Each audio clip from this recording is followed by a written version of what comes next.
Amsterdam has sucked me in and refuses to spit me out, and I refuse to be spat out.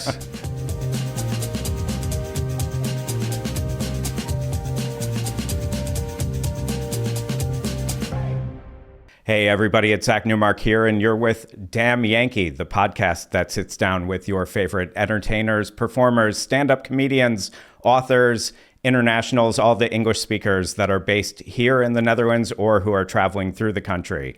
And today we're sitting down with Canadian comedian Neil Robinson, who is originally from Vancouver and has been living in Amsterdam since 2008. A summer job of street promoting for Boom Chicago quickly inspired Neil to get up on the stage himself. And since then, he has been performing stand-up throughout the Netherlands, Europe, and Canada. Comedy-wise, Neil's best known for co-creating the online video series Survival Guide to the Dutch, which lovingly pokes fun at the Dutch and life here in the lowlands. Neil's love of comedy is rivaled only by his love of the Amsterdam canals.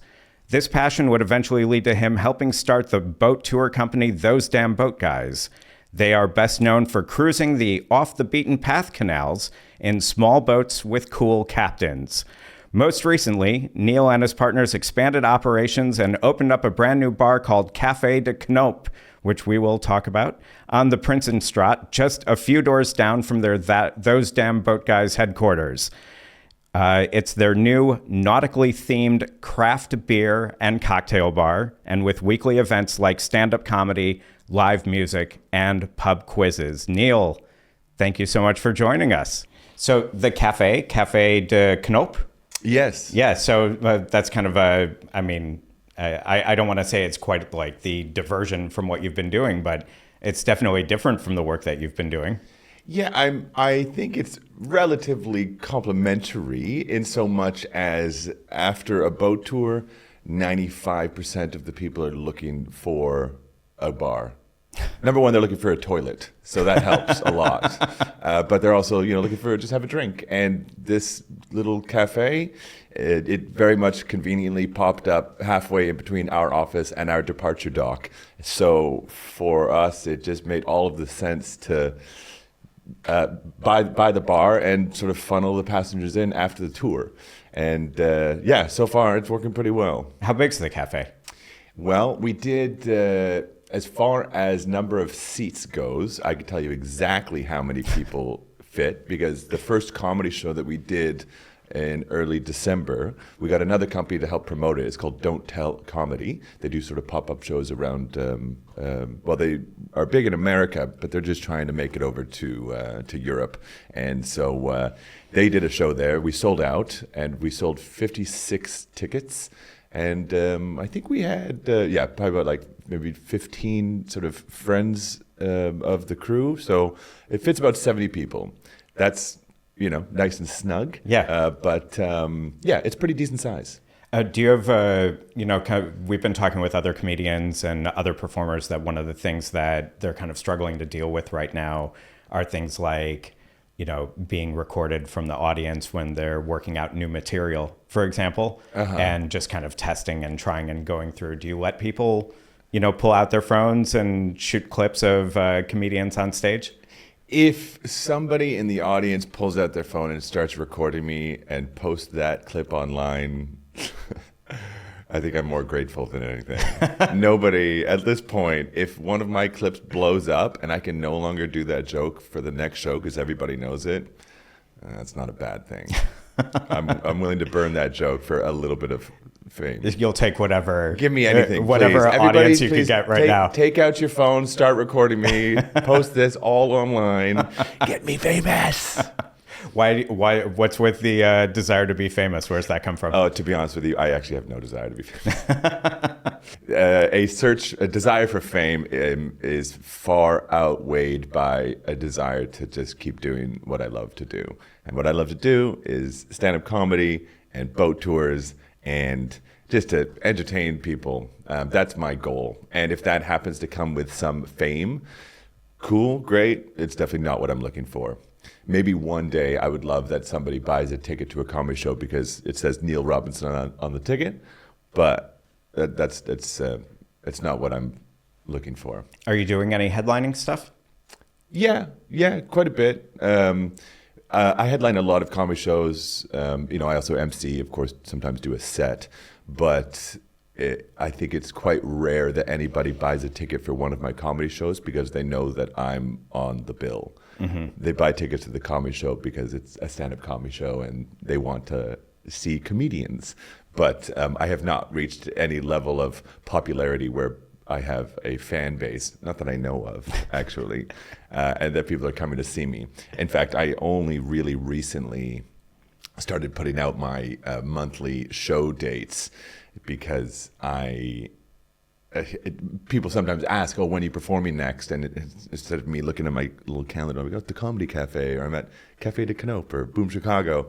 I've now just sort of made this a monthly show list where if anybody asks, here, take a look. The truth of the matter is, I think because I've had those damn boat guys for some time, I don't really need to promote my comedy career because those damn boat guys pays my bills and comedy has always been a bonus. So if some way, somehow in the future I can achieve the Russell Howard level of fame or the Derek Mitchell of Double Dutch level of fame, not the Matt Castelvi level of fame. I don't want that. Then that's great, but it's not my goal. Just for the people who don't know, Matt Castelvi also works at Boom Chicago, the theater here. Derek also does stand-up based here in Amsterdam, but also London, back and forth kind of, right? Exactly. Yeah. And I love both Matt and Derek dearly, by the way. But so going back then, if stand-up or if comedy in general is kind of a bonus for you, then how did you get into performing in the first place? I got into performing stand-up comedy in the first place back in 2008 when I first moved to Amsterdam. My first job was at Boom Chicago as a promoter, street promoter, and the Leidseplein outside the Anne Frank house. And promoting those shows, as soon as the show would start, we would stop promoting and then often just go inside and watch the show. And I was just literally watching the show every day and seeing these super funny American comedians who are at least in my naive mind, sort of living the dream of coming to Europe, performing every day. They're hilarious. And I was just like, I really want to do that myself. And so then I just booked an open mic, originally at the Crea. But there's the Crea. So the Crea is a theater at the University of Amsterdam. Exactly. Yeah, and that's back when it was at the bottom of the outsides for But it was in like an open mic? Yeah. It was an open mic. It was for like comedy and storytelling and poetry type night, and I wrote like a 10-minute set and performed it at the Crea, and got a pretty good reception, and just started writing more jokes and performing more shows, and did some open mics at the Comedy Cafe and around town, and that's when the Comedy Cafe was at Max Uweplein, next to the Hard Rock. Right, and so also in the city center, and also by the original Boom Chicago Theater. Exactly. Yeah. So often when I would stop promoting the Boom Chicago comedy show at the Leidseplein, I'd get a phone call from the manager of Comedy Cafe saying, "Oh, hey, spot opened up at the Comedy Cafe. You want to come do a set?" And so I just walk over to the Max Uweplein, do a 15-minute set, and my love for stand-up comedy quickly blossomed shortly after arriving in Amsterdam. How much did the Comedy Cafe pay for you to drop in to do 15 minutes? Absolutely nothing. So it was just a passion thing. Very much so. Yeah. I was just grateful to get the stage time. Comedy Cafe only started paying me for the shows there 5 years later, when it had already moved to the iDoc, right, which is nearby, not far from Central Station, near the Palace of Justice. and so now I perform there maybe once or twice a week, and I do get paid, which is nice. But so did you do performing when you were younger, when you were growing up in Canada? I performed mostly in drama class in high school. I was never much of an athlete. I was always much more of a drama athlete, and I was in the improv class, improv team, and would often play some relatively main role in the school plays. Right. Yeah. But I mean, are you like the funny one in your family, or the outlandish one in your family, or? Yeah, that's a relatively accurate representation of me and my family. I'm usually the one who is the loudest and talks the most shit. Whether you've lived in the Netherlands for years or are getting ready to move here, the best time to learn the Dutch language is right now. Learning Dutch with the Delft method at Nedles is extremely effective because you start speaking the language from the very first day, actively putting the vocabulary you learn to good use. Nedles offers courses at all levels, both online and in person at their location here in Amsterdam. Their experienced teachers are specially trained in the Delft method, which combines studying a piece of text at home and then using words from the reading material in conversations during the next class. Students often say they feel supported at Nedles and praise the teachers for creating a safe space where they can overcome their fears of making mistakes. They also specialize in helping long-term immigrants, like me, tap into the passive knowledge they have about Dutch so they feel more comfortable speaking and writing in the language. Dutch classes begin at all levels on a rolling basis, so sign up today and save 10% with discount code PODCAST. Find out more at nedles.com, Nedles.com. That's Nedles, Dutch for internationals. What's your family in Canada like? They're lovely, wonderful people. Both my parents are from England, and my brother and sister, who are both older, both live in Vancouver. Sister's a school teacher, and my brother owns a little restaurant.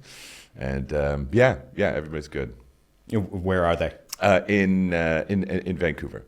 They're all, that's where you're from. You grew up in Vancouver, right? Yes. Yeah. Yes. And so they're all still there. They're all still there. Well, my mom's not there anymore. She's not anywhere anymore. She passed away last summer. But my dad and brother and sister and little niece and nephew are all still there. And I go back usually at least once or twice a year now. So yeah. Yeah, it's nice. Well, sorry about your mom, of course. Thank you very much. Naturally, if it's especially since it was so recent. But did that kind of bring up in you a desire to be in Vancouver more often? Yeah, for sure, absolutely. Especially because my dad was a little bit sort of emotionally and socially and technologically dependent on my mom, which means now that she's gone, he's kind of transferred some of that dependence upon to my brother, and so my brother is like, "Get the fuck back to Vancouver, Neil. I need your help." I'm like, "Okay, I'll come." So I was there for Christmas for about a month or so, and that was really nice, just to sort of take the load off my brother and help out my dad. So yeah. Now that I've been here for some time and a little bit more well established, I can be able to take a little bit more time to go back to Vancouver and see the family and make sure that I'm being the family member that I need to be for my brother and sister and my dad. So back when you were kind of growing up and with the two siblings, who's the funny one of the three of you? Me. Totally. Me. Would they say Have I not made it clear enough? I am the funny one of my family. Would they say the same thing? Yes. Yeah. Yeah. I'd like to say sarcastically no, but they would definitely. Yeah. Sometimes to a fault. Yeah. Sometimes, like when my mom was unfortunately dying from cancer, there was some really. I believe my family uses humor to that's a love language, and I can't tell you how satisfying it is to make really inappropriate jokes about my mom who's in hospital on her deathbed. Honestly, some of these jokes she found hilarious. She was dying come on. of laughter and cancer. I don't know if I should laugh. Well, it's good to laugh. I really think it's helpful. It's healing, and there was that. Making inappropriate jokes is literally a really great way to process grief and deal with death. And during while my mom was unfortunately dying, and after, we've used humor to help process it. So. Yeah. I don't know if I should be proud of this, but when both of my dad's parents passed away, they died about 1 year apart from each other. Okay. feel it like a badge of honor that I managed to get my dad to laugh at both of their funerals. Yeah. Wow. Yeah. There you go. And also, these two grandparents of mine did not have the, let's say, closest or friendliest of relationships. They were very combative towards each other. So when my dad's father passed away a year after, he was the one who passed away second. When he passed away, the rabbi at the service said something to the effect of, and just, I know it feels so comforting now that Bill and Clara can spend eternity together. And I kind of grabbed my dad's knee just a little bit, and he just started like breaking down laughing. And my dad's got one of these laughs that he kind of like doubles over, hunched over. And so he's like hunched over and shaking. And the rabbi came over and put his hand on my dad's shoulder because he thought my dad was crying. That's great. That's really funny. But growing up, with your inappropriate jokes and your inappropriate humor with your family all through, what ended up taking you to Amsterdam? Yeah, well, after I graduated university, I got a degree in psychology. Not that I ever really wanted to be a psychologist, but it was just a degree that I was enjoying, that I did quite well in. And near the end of my tenure at university, I realized I didn't really want to be a psychologist. So I thought maybe I should do some traveling, and then I ended up signing a contract to teach English in South Korea. I did that for a year and loved it. Had a great time. Back in 2000, that was back in 2007. Mm-hmm. And then 2008, I was like, well, I'm ready for something new, and I have a British passport, and so let's go to Europe somewhere. Yeah, and Britain was in Europe at that time. Sorry? Britain was part of Europe at that time. Britain was part of Europe at that time. At that time, my passport was useful. Now it is not. I signed a contract to teach English in Vienna, in Austria. Mm-hmm. But I had a few months to kill before my contract started. And so I was like, I'll just move to Amsterdam for the summer. I backpacked through Europe when I was 18 and came to Amsterdam for a few days with some buddies. Loved it, had such a good time. And then when I arrived, I realized I had a few months to kill to get a fun job at a bar or hostel or a coffee shop. And my English teaching contract in Vienna would wait until September. Well, suffice to say, once September rolled around, I was having way too much fun in Amsterdam, canceled my contract, and unfortunately, I have still not yet been to Vienna. Yeah. Maybe you're like persona non grata. Yeah, well, maybe they don't want you there anymore. Maybe, possibly. I mean, those kids are still in the classroom waiting for a teacher to arrive, and teacher's not coming. And so that brought you over to, Amsterdam and to Boom Chicago and your gig over there. And why did you stay in Amsterdam? I mean, we're talking 17 years ago now. Yeah, the reason why I stayed was I found my place. I found my people. Amsterdam just immediately felt home for me, and Boom Chicago allowed me to have a social circle of people, like-minded individuals, international, individuals who have also sort of found their home in Amsterdam. And I was fortunate enough to find my passion while working there, my passion for doing stand-up comedy, my passion for doing boat tours, because there was a company called the St. Nicholas Boat Club that ran out of Boom Chicago. It was originally called the Boom Boats. That's right. Yeah, it was started by the brother of Andrew Moskos, one of the Boom Chicago founders, right? Correct. Yeah. And Peter Moskos helped start the Boom Boats, and the Boom Boats, due to some ruling by the gemeente or the Belastingdienst, said you are either a comedy club or a boat tour company. Right. You can't be both, and so they turned into the St. Nicholas Boat Club, which is a nonprofit, a stichting.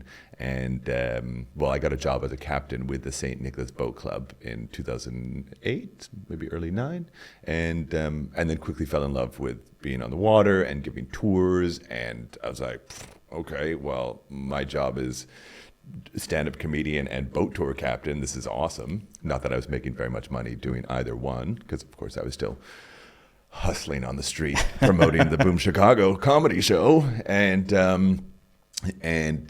that lifestyle quickly became one in which I grew accustomed to, and I knew that Amsterdam was my place, and I didn't want to go anywhere. Suffice to say, not to Vienna, and definitely not back home to Vancouver. I mean, it's probably important to point out also for people who don't know, Boom Chicago being this improv comedy theater. Back when you were there, it was quite a small theater. It was it was popular, but in a kind of smaller space in the middle of this tight neighborhood in the city center, very touristy neighborhood. But I remember that they used to have a notebook out on the bar or near the entrance, which was where you kind of signed up in pen to join this boat tour.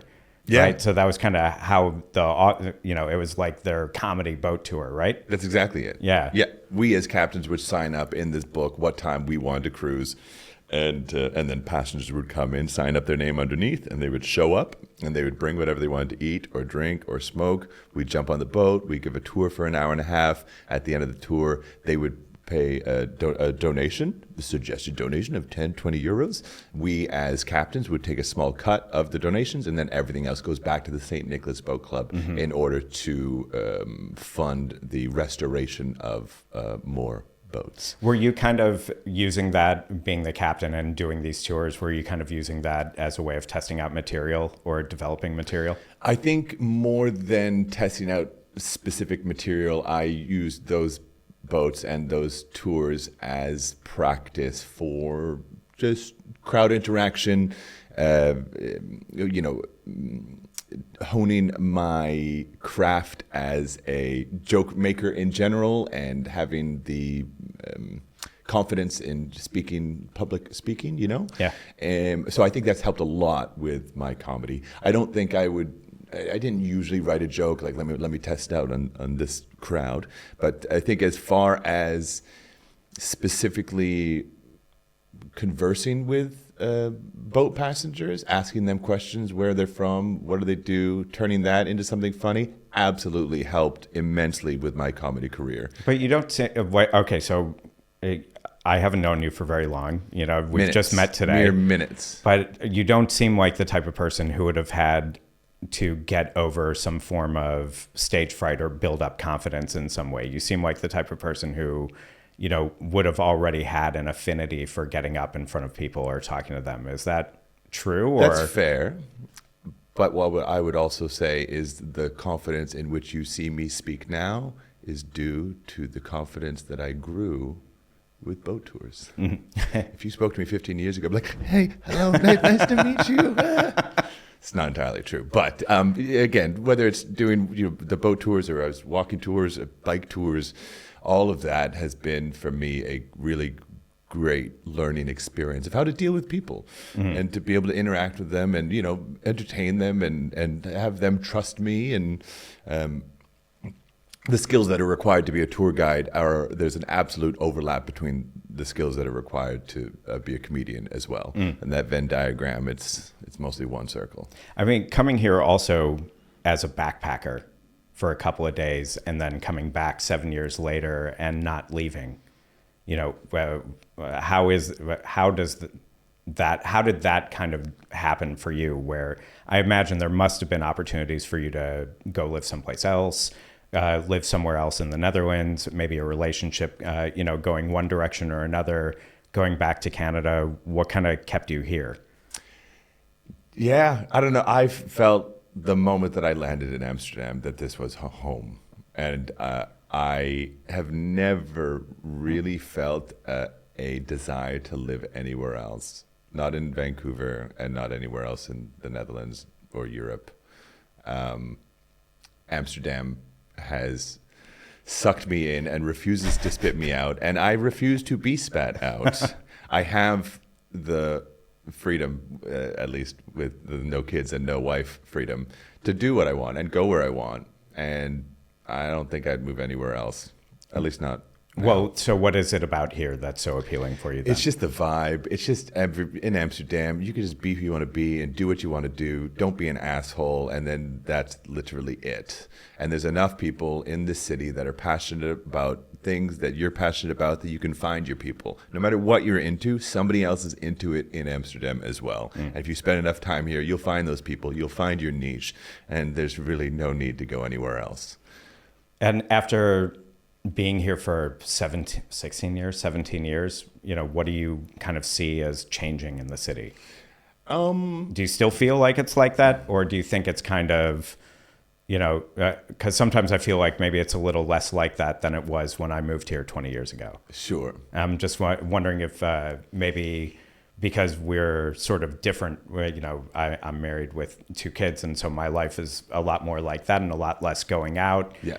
You're more kind of out and about and on the canal tours and in your bar and doing the shows. Do you feel like Amsterdam still has that kind of degree of freedom where, you can still just kind of be who you are as long as you don't piss other people off? The short answer is yes, absolutely. The changes that I've seen of the last 15 years or so, of course, everything's more expensive. Real estate is ridiculously pricey. Rent is so unaffordable for so many people. But Amsterdam as a city and Amsterdam as a breeding ground for cool, creative, passionate people, I think is still very much there. And I think we as humans often will reflect back on our most recent past 5, 10, 20, 50 years ago and always say, it used to be better. It was different. When I first moved to Amsterdam in 2008, it was so much better. Fuck it. Somebody's moving to Amsterdam today, and this is their start of their Amsterdam. And this is as good as their Amsterdam will be for them. And maybe in 10, 15 years, they'll say, it used to be better in 2025. But that's everybody's saying about that. People say that about Chicago 20 years ago. Definitely. People say it about Vancouver 20 years ago. Well, guess what? In 20 years, shit will be different, but everything will also be the same. And there is a general consensus that everything used to be better. But this shit's still pretty good.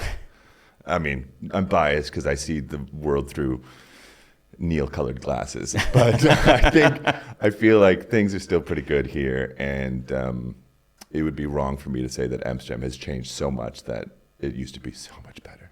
It was great then, and it's great now. So now, what's your relationship status then?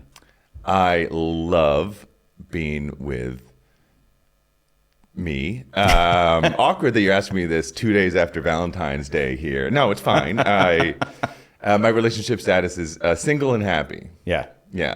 Is it nice being single in Amsterdam as an immigrant?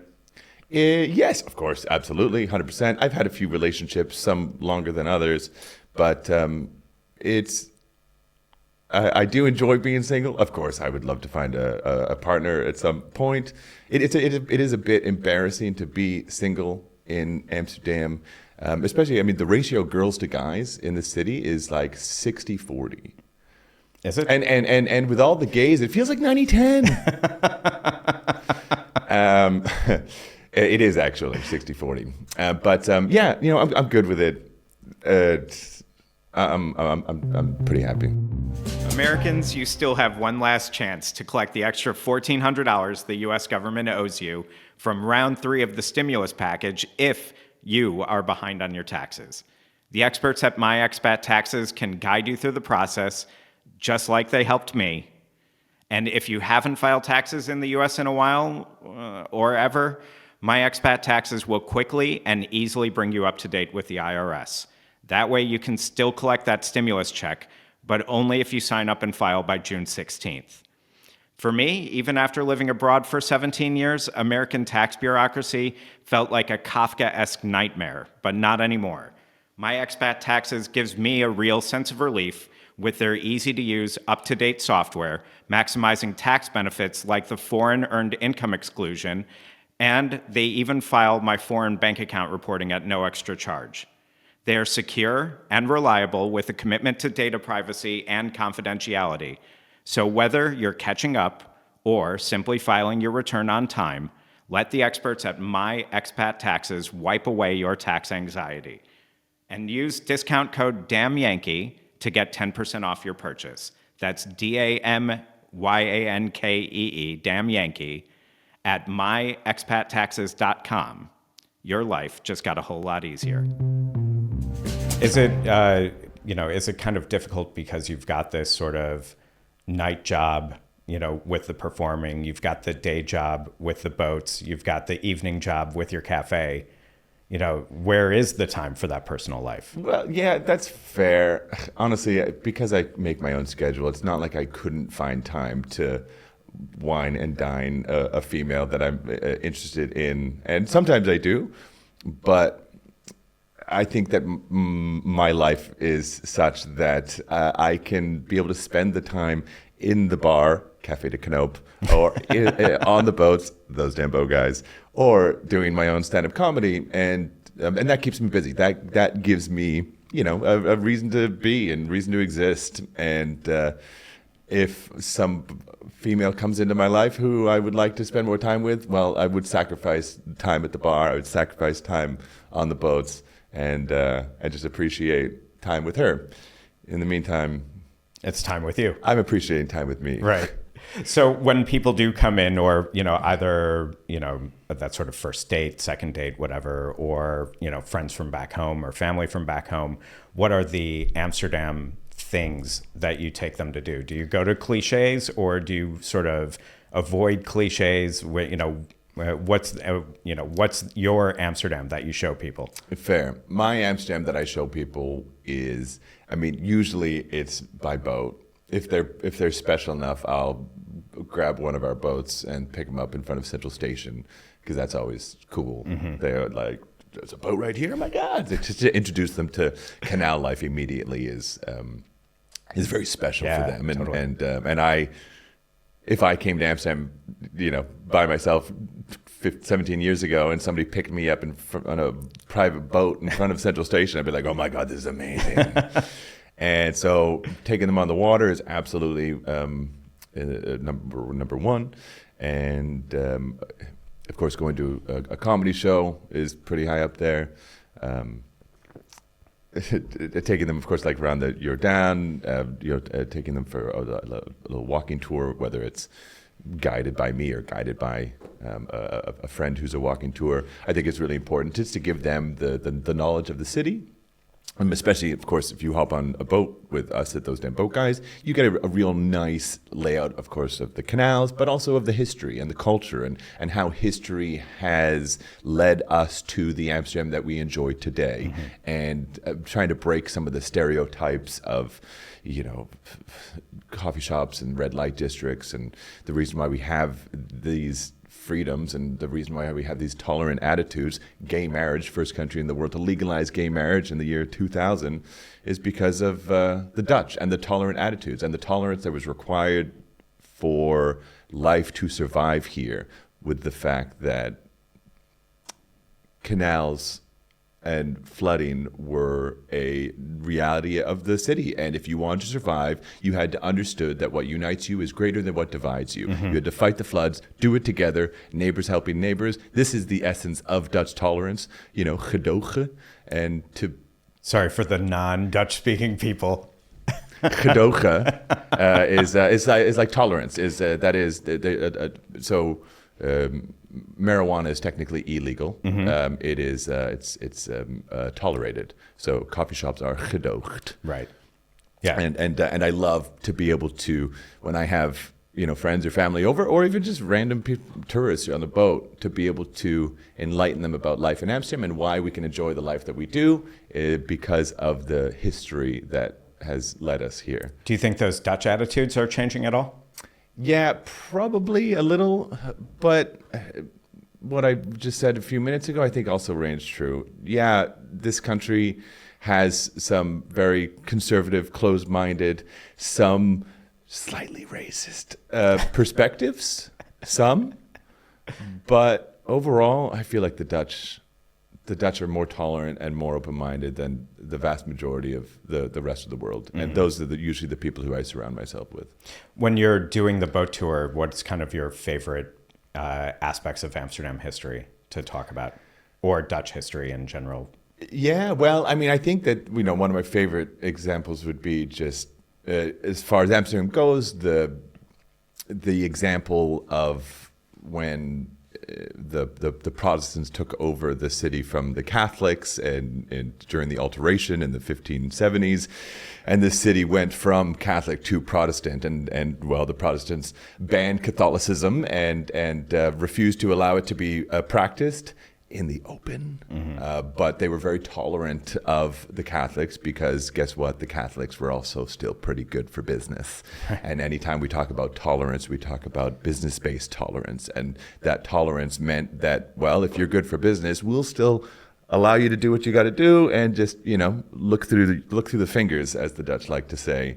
And that's, of course, when they opened up hidden Catholic churches all throughout the city and would hold Catholic Mass in secret, but in reality, this regular-looking building has these beautiful hymns and organ music coming from the top. How can that be when it's not clearly it's not a church? But of course, well, there is a church going on inside. But those Protestants were willing to, be blissfully ignorant, have some plausible deniability, and pretend that the Catholics weren't still in the city because, well, they were still helping them make that money. That's interesting. That's kind of your that's one of your favorite aspects of the city, or your favorite things talking about, because Amsterdam's 750th birthday is this year, and the Pope's just made the church that's across the street from Central Station is now considered a cathedral. Oh yes, and St. so Nicholas. Amsterdam is becoming its own bishopdom now. So it's interesting, to go from kind of that sort of Catholics have to practice in secret sort of attitude to kind of where it is now. Yeah, and so is the St. Nicholas Kirk officially became a cathedral? It's being designated as a cathedral by the Pope as a gift to Amsterdam. Wow. Though I know a lot of Dutch people who would not give a shit. Yeah, I know a lot it's of... a cathedral now. Wow. Does it look different? No. Not at all. I know a lot of everybody who doesn't really give a shit about it. Is it no longer a basilica? See, I'm not Catholic, so I What the don't hell's the know. difference between a I don't know a basilica- whole lot about it. I just know now it's kind of like the cathedral in its own sort of, its own thing. It's a special designation. It kind of sounds like what they did in the mid-1300s, which is they announced the miracle of Amsterdam. And they're like, what's the miracle? Who knows? Let's go to Amsterdam. Well, did that miracle happen? Who knows? Maybe. But what we do know is miracles really good for business. Really good for business. Great for business. Almost put Amsterdam on the map.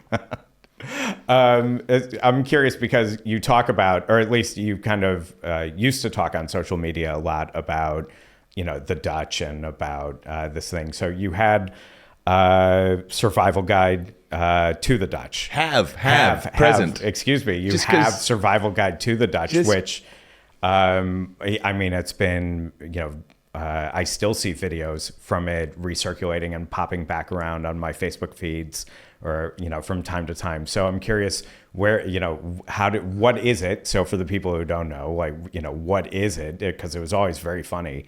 And Thanks. kind of, is it on the shelf? Is it a thing? What's going on with it? So Survival Guide to the Dutch is a video series that I helped co-create around the same time that I helped co-found Those Damn Boat Guys. One of my partners in Those Damn Boat Guys, Jesse Cohen, is also my partner in the Survival Guide to the Dutch. The third partner in Survival Guide to the Dutch, his name is Tom Roos. He's a dear Dutch friend, and he is also the director of a few Dutch television shows.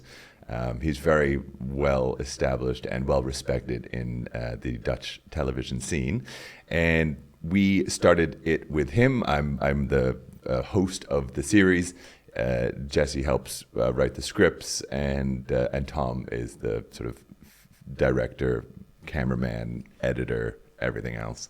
And that series is about life in the Netherlands, how to survive life here in Amsterdam or anywhere in the Netherlands. So we've made a few videos, maybe about a dozen or so. A few went pretty viral. There was Definitely a firework, like a New Year's Eve video where how to survive Dutch New Year's Eve with all the fireworks, it basically being a war zone.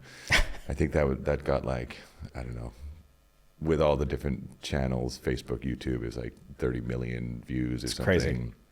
We also had another one about Dutch weather all of the different words that the Dutch use to describe Dutch weather. Yes. And that also went pretty viral. And yeah, basically we just try to take topics that anybody who moves to the Netherlands is going to encounter, whether it's New Year's Eve or weather or food or bike paths, and just try to shed some light on it, make light of it, and give some good advice, some real solid, practical advice to literally help them survive here, while also having a laugh and poking some fun at the Dutch and the Dutch culture. And then some of those topics also come up in your stand-up as well now. Yes, yeah, for sure. You know, like you've got a whole bit about the weather and, the Dutch checking the weather and whether or not, what they're seeing is really true or... Yes, it's more often than not the way the Dutch, of course, find out what weather is coming, and they have to know what weather is coming. Do they look out the window? Nah. They look at their fucking phone. And if the phone doesn't match the window's fucking wrong. Right. Anyways, I won't get into the whole joke now, but yeah.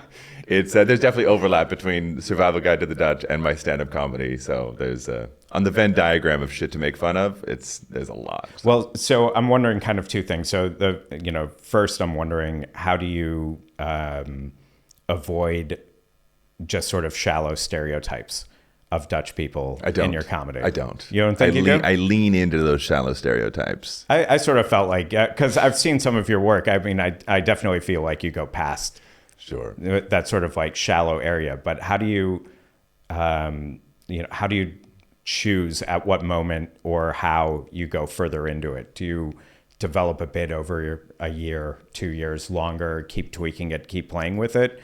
Or do you kind of have one that you just sort of like, So I find, after doing stand-up comedy for 15 years, primarily in the Netherlands, primarily for Dutch or international crowds in the Netherlands, I have a lot of jokes about the Dutch and, how they are and whether they're super direct or jokes about the Dutch language. And I'm spoiled for choice. There's a huge reservoir of comedic material to tap into when it comes to the Dutch, and me being a foreigner experiencing the Dutch culture, Dutch language, Dutch people. And after 15 years, I've definitely felt some creative pull to get deeper. Not necessarily deeper into the Dutch and the Dutch culture, but just deeper into like myself and my own experiences. So what usually I find now is, the Dutch crowds, international crowds, they love to have the Dutch made fun of. And one of my jokes is that, the Dutch, I love Dutch crowds. The Dutch, more than any other nationality, you love to laugh at yourselves. You love to have that mirror held up. You love to have foreigners tell you what you are like. Unlike say Americans, and especially Americans who don't leave America. Right. Those Americans, I don't give a shit what you think. We're America. We're number one. Whereas the Dutch are like, oh, tell me why we're weird.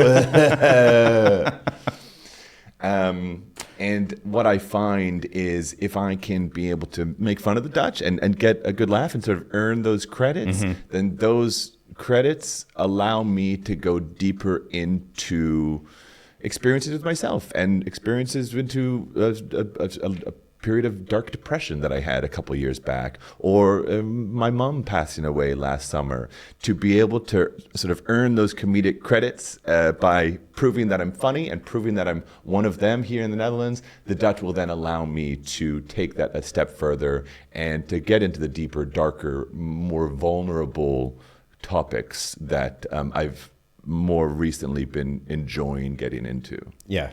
And so what are kind of some of those topics that you're talking about now a little bit more? My dead mom. Yeah. Yeah. just that easy. yeah. Love you, Mom. I mean, that's kind of maybe the most recent dark topic that I've been getting into, because over the last year, it's been a big part of my life is the passing of my mother. And, as I mentioned before, I think as a comedian, we often use comedy as sort of as a defense mechanism and as a healing mechanism, and to be able to be open enough and honest with myself enough to talk about my feelings about the passing of my mom or the depression that I went through a couple years back really allows me to process those feelings and those emotions and to heal from it, and maybe even to maybe help somebody else. Maybe somebody in the crowd has recently lost a loved one, or maybe has been going through some depression, or they have a friend who's going through some depression. And to be able to have a comedian that gets up on stage and jokes about it, not trying to help anybody, but really kind of just trying to help myself and trying to just be funny, I think can have a real positive effect on people, knowing that they're not alone and knowing that somebody else has gone through it, and to be able to make light of it is super important, because it's the yin and the yang, it's the darkness and the light. If something is dark, you need to make it light, either bring the light or lift the weight and make it lighter. And that is the key to getting through life. Through the dark shit, just make light of it. Do they ever, your audience members ever come up to you afterwards to, talk to you about, kind of what you were talking about during your set, or what made them laugh, what didn't, or, especially about the serious topics? Yeah, a few times. Again, the depression stuff is still relatively new, because that only happened a couple of years ago, and of course my mom passing away is pretty recent too. And I have had some people who have spoken to me about either their depression or their friend's depression or the passing of a loved one, and yeah, I think they really appreciate it. I don't think I'm changing anybody's lives, but at the very least, I think when people joke about the tough topics, it makes it easier for other people to joke about their own similar topics that they're going through as well. Along those same lines, what's your biggest bomb that you've ever had then? My biggest bomb? Yeah. What's the set that kind of, what's the set for you that kind of, totally fell apart, and your biggest memory of a bomb?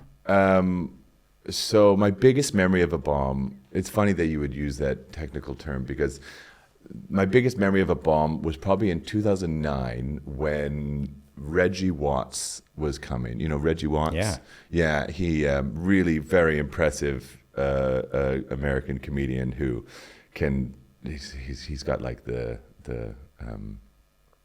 he does music, and he does sounds, and he makes beats, and he puts on a loop, and he turns that into the comedy, and it's very impressive. And anyways, I was asked by the owners of Boom Chicago if I could open up for Reggie Watts in 2009. I was like, oh my God, yeah, of course, absolutely, amazing, would love to. And I'd only been doing comedy for about a year or so it's a big step for me to open up for Reggie. And I was hanging out with Reggie in the back, and he took a massive space cake, and he was high as balls.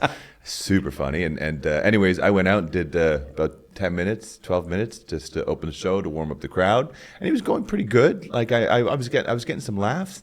And then earlier in the day, I was speaking to a friend, and I made some joke about my girlfriend at the time. Her name is Anouk. And he's like, Anouk. Oh, it's like, she's the bomb. I was like, oh, that's kind of funny, like a nuclear bomb. Right. And then so near the end of my bit, I was like, yeah, so I'm dating a Dutch girl, and yeah, her name is Anouk, which is convenient because she is the bomb. And there was dead silence, and I was just like, thank you, good night. Here's Reggie Watts, everybody. And I just felt so small. I felt so dumb. It's just like, because then that defines, at least for me, the whole set. Right, and my comedy career was ruined. It was all over. I should definitely get out. And anyways, Reggie killed, so that was good. But as far as just in what in my mind was the biggest comedy show of my career, and I just totally fucked it. Do you still have such a strong reaction when you bomb on stage now, or do you embrace it a little bit more? I think I embrace it a little bit more. It'll sound narcissistic, but I don't like bomb that much these days. I mean, unless I'm maybe trying a bunch of new material. But I'm confident enough that if a joke doesn't work, I'm just going to go to the next joke, and that'll probably work relatively well. Right. You got to tell, because you mentioned that he had taken a space cake before his show. You also did the drug show. So you did do your research. So you've got to tell me a little bit about, because the show that you did, it was in Utrecht. It was at the Comedy Festival a couple of years ago, I think. The Utrecht International Comedy Festival, yeah, which is actually starting now. I'm not sure exactly when this will air, but Utrecht International Comedy Festival is starting mid-February, and it goes until the beginning of March, I think. Yeah, and your set during that show, you got to tell me about it, because for what you ended up doing was about 15 minutes of straight material, and then went backstage, ate some magic mushrooms, and then came back out an hour later to do the last 15 minutes of your set. Yes. And so first off, okay, I mean, where does that idea even come from in the first place? Jeroen Pater, he's one of the organizers of the Utrecht International Comedy Festival. I've known him as a comedian and a good friend for a long time. And during the pandemic, I kind of got into psychedelics, and not only taking them, but also like producing them. Oh, my own personal use. How much can I say? Oh shit. Anyways, I just really got into them, and I became fascinated with them, and so I began to grow my own magic mushrooms, and that was relatively known amongst my friend circle and amongst Jeroen, who asked me if I wanted to participate in the drug show. So the drug show, they've done it twice, once in like 2015, and then again in 2023, and I was asked, maybe 2022, maybe. But anyways, so I was asked to do it, and indeed you do 10 minutes-ish sober, and you break, and you take the drug, and then you do about another 15 minutes high. So I did mushrooms. Another comedian, Stephen Bell, he did ketamine. Another comedian did Wouter Monde, excuse me, who also just actually recently interviewed Russell. Okay. He did Space Cake, and the last comedian who is Davey Turnhout, he did MDMA, and it was like the best show. It was such a good crowd. They were so warm and inviting and wanted us to succeed, and every comedian absolutely murdered it. So yeah. Would you do it again? That's that. I mean, you were very nervous. I was very nervous. Yeah. For that show. Yeah. Well, that's the thing. So I, in the weeks and months leading up to that show, I was quite nervous because, I don't know, doing a bunch of magic mushrooms and getting on stage in front of 300 people was a little bit nerve-wracking. Right. Yeah. And I don't really get that nervous for comedy shows anymore. I've done, shows for so long that unless it's like a bunch of new jokes, or unless it's like a corporate gig, then I'm usually pretty, calm, cool, collected. But for this show, I was absolutely nervous. And so it was a Dutch show, Dutch crowd, all Dutch comedians. I was doing it in English, but I was supposed to be third of the four comedians, and they brought up like professionals who knew about the drugs, who give good advice, who talk about the dangers and talk about the benefits and what it does. And anyways, I was backstage at this point. We did our 10 minutes. Everybody did great, and now. Stephen is on, and he's just finishing up. He's doing great, and I'm just kind of backstage after I took the mushrooms, and now I'm just kind of trying to, as I usually do, which is kind of close my eyes and have some like personal time, like just to kind of quieten the mind, and I had my eyes closed, and I'd taken 3 grams of mushrooms, which is quite a bit because I didn't want to fake it, I wanted to be as authentic as I could on stage, and I'm just backstage by myself, closing my eyes. And of course, if you've ever done magic mushrooms before, then you'll know that there is a kaleidoscope of colors and geometric shapes. And I was just thoroughly enjoying that. And as I'm trying to sort of get a little bit zen, I found myself getting very zen.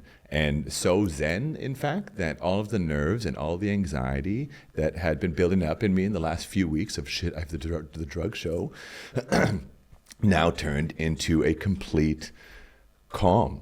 And I was, a couple minutes from getting up on stage, high as balls in front of the sold-out crowd at the Utrecht International Comedy Festival, and I was the most calm that I felt before a show for a very long time. Amazing. And I was also like, it sounds weird, but I was like, I felt like I was like the perfect temperature, I'm just like, it seems weird, but I'm just like, I feel so calm. But kidding aside, I mean, you're on stage for that half of the show, and it looked to seeing it on video, it looks like you actually at a number of points got very emotional about being up on stage and why. Well, I think my first 5 minutes, I just kept saying, I love the Netherlands. I love the Netherlands. Just because the fact I can do this, the fact that I can be able to do drugs on stage and people buy tickets for the drug show, I would immediately be arrested in most of the countries around the world. But in the Netherlands, you just feel a little bit more free, And then I went up and did the show, and it felt so good. And I remembered to do some of my scripted jokes, but I just felt the energy and the reciprocation of the positivity with that crowd is something that I will never forget for the rest of my life. And the entire experience, perhaps it helped because I dressed up. I bought some hippie clothes. I was in Ibiza. I found myself in Ibiza during the lockdown for a couple months, unexpectedly. And then I came back specifically because I had to do the drug show. And it's like, okay, I'll bring these hippie clothes to the show, dress up maybe for, the second half. It was 50-50. And then Steven,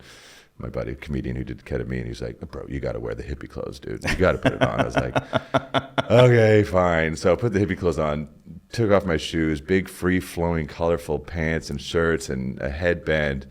And I did the show, and it was almost like a religious experience for me. Amazing. It was incredibly impactful upon me and my career and just me as a human being, just to feel that energy from the room. Again, I'm sure it's because of the mushrooms, but I've never felt so supported by a crowd before than for that drug show. And would I do it again? I don't think maybe if somebody asks, I guess. I kind of have a golden rule that I just say yes to all comedy shows and figure it out later. I hope nobody asks me to do a drug show again, because then it might ruin what that show was like for me, which was one of the most powerful shows that I've ever done in my entire life. Yeah. Super cool. Yeah, thanks. All right. Well, I think we should end it there because that's super interesting. But people can find you at Café Knoop. Café de Knoop. Café de Knoop. It's Café the Knot. Yeah. They can talk to you about it there. They can talk to you, Those Damn Boat Guys. And you're doing sets. You're still at Boom Chicago from time to time. Yeah, still do. They do comedy on stand-up comedy on Friday nights with the Comedy Embassy. So sometimes I'll do shows there, Comedy Cafe. But of course, at Café de Knoop is now the time to plug. Yeah, definitely. Go for it. So yeah, Café de Knoop. It's on the Prinsesstraat, a few doors down just from Those Damn Boat Guys. And yeah, we're just organizing events that gives people a reason to be in there on what would otherwise be could be a slow day. So every Wednesday we're doing comedy. I'll be hosting the shows, and we're alternating between an open mic with 7 or 8 comedians. But of course, we're Café de Knoop, so it's a Knopen mic. Yeah. And that's a nice time to introduce new comedians and meet some new guys who are just going to get into the scene, or new girls, of course. That's $6, pretty reasonable price. And then the alternating Wednesday, so this Wednesday we have it's a pro show where we have three comedians, maybe 4, and that those tickets are $12. It's a little bit more of a professional show. Right. Live music on Sundays between 4 to 7. That's free. And we're doing more live music, I think, on Thursdays. And anyways, you can follow the Instagram of Café de Knoop because, it's nice. We're just trying to put on a bunch of creative events and have that as sort of a breeding ground for creativity. And if people want to see your stand-up, is there a website they can go to find out your tour dates or your Instagram or anything like that? Yeah, so my website is poorly outdated. So your Instagram, what do you do? Instagram is probably best. Niels in Amsterdam. Is Neils. My name is Neil, not Niels, but it's Niels in Amsterdam. And or you can just type in my name, Neil Robinson, and I'll probably pop up. But yeah, I now am trying to publicize my stand-up comedy shows for anybody who might want to see me. Who might want to see you sober or high as balls on mushrooms. Again, I don't know if that one's going to happen again. We'll see. Cool. Neil, thank you so much. Hey, absolutely. Thank you so much. Thank you so much for having me. I've had a great time. Yeah, thank you. Thank you. Damn Yankee is produced in partnership with NL Times, the top choice for English language news from the Netherlands. Founded nearly 15 years ago, NL Times grew to become the #1 site for information about this country, featuring more news stories every day of the week than any other website. Keep tabs on the latest top stories and breaking news from across the entire country, not only in Amsterdam, Rotterdam, and The Hague. Find out more at nltimes.nl. Damn Yankee is an NL Times podcast. It was created by me and Peach Rizzo, and this episode of Damn Yankee was also produced by Peach Rizzo.